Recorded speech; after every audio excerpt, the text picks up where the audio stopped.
Hi, this is David with the Discount Dragon again, and today we are going to talk about how to make molds using Amazing Mold Putty and similar silicone-based putties.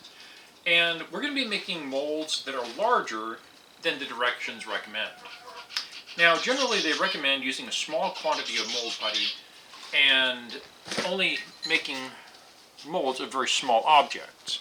Now this here is something that I have made using a original that I made a mold, like a 3-piece mold with Amazing Mold Putty. It took a lot of small little dollops of Amazing Mold Putty to make this, but it didn't end up looking half bad, and I'm making these reproductions. Now, today I'm going to be working on something a lot smaller. It's this. It is a little Cthulhu skull. It's not in the final stages. And what I'm doing now is I'm going to make a mold of this in order to save the progress that I've already got. It's basically a save point for the sculpture. Now this I can't make with just one lump of Amazing Mold Putty, because it'll all start hardening before I get all the way over it, and I'm going to have to do this in several pieces. So I'm going to be showing you how to make larger molds with the Amazing Mold Putty. And the first technique you're going to have to learn is feathering. Feathering is what allows you to take the Amazing Mold Putty and make larger molds without having a lot of obvious separations between one dollop of mold putty and the next. So of course you knead your putty into a kind of medium yellow color. Use an even amount of the white and the yellow, and once you've got it evenly blended, you're ready to go. Now you want to work with this fast because it does cure rapidly, which is one of the reasons why doing this all in one shot is quite difficult. So this is a pretty easy sort of feature to capture.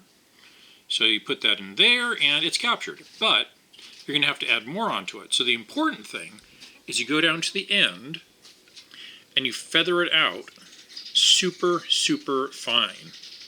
This takes some delicacy, but you want it paper thin right at the edges. And you want to do that very rapidly before things start getting firm. You can just kind of press it in with your fingers like that very delicately. Also, you can kind of smear it off like that, where you take it and you rub it to get a super paper thin edge.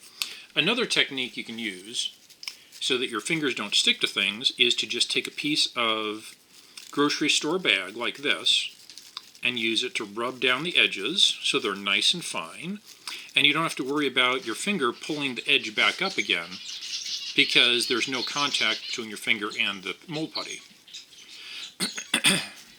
So you do that, peel that away, and as you can see, you've got really, really fine edges.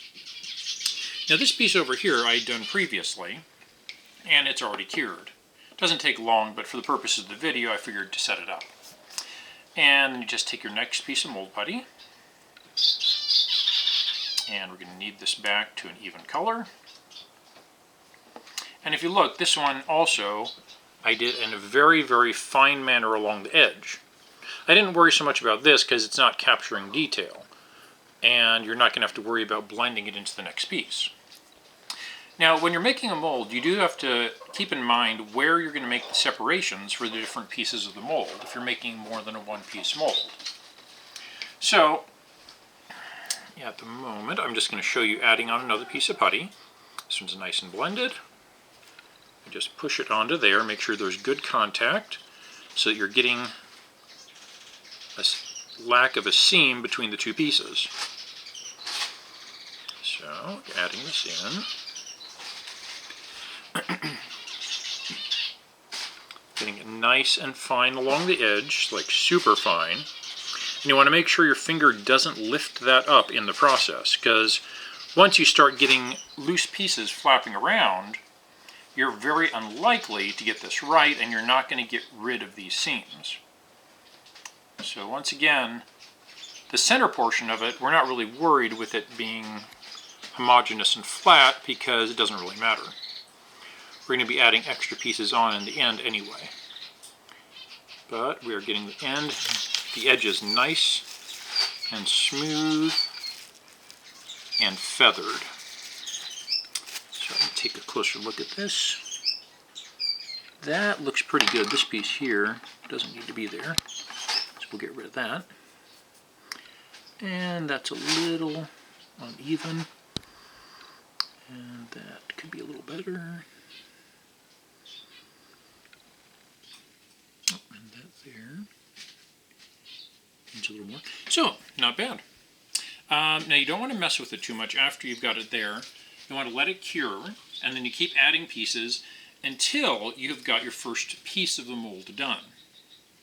So I'm going to stop it at this point because mostly this part of the video is just about feathering, which is an essential thing to do, but I don't want to waste your time showing you making an entire piece of the mold. So what I'll do is I will complete this part of the mold, and then as I finish it up, I'll come back with the next part of the video to show you the next part of the technique that you need.